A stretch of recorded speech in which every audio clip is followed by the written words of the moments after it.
நீங்கள் ஒருவேளை அன்லக்கி அப்படின்னு நினச்சிட்டு இருக்கலாம். ஆனால் இந்த வீடியோ உங்களுக்காக தான்.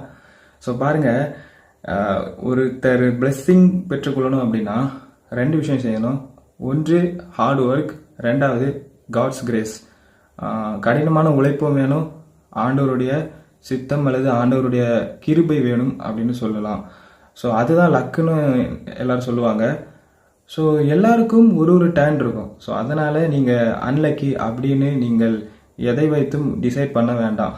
ஹல்லேலூயா. அது மட்டும் இல்லாமல் வசனம் இருக்குது, தேவனிடத்தில் அன்பு கூறுகிறவர்களுக்கு சகலமும் நன்மைக்கு ஏதுவாக நடக்கிறது என்று. அப்போ நீங்கள் தேவனிடத்தில் அன்பு கூறாமல் இயேசு கிறிஸ்துவை ஏற்றுக்கொள்ளாமல் இருக்கும் பொழுது உங்களுக்கு சகலமும் நன்மைக்கு ஏதுவாக நடக்காது. ஆனால் நீங்கள் இயேசு கிறிஸ்துவை ஏற்றுக்கொண்டு அவர் சித்தத்தின்படி நடக்கும்போது சகலமும் நன்மைக்கு ஏதுவாக நடக்கிறது. நீங்கள் தான் ரொம்ப லக்கி. ஹல்லேலூயா. அண்ட் எல்லாமே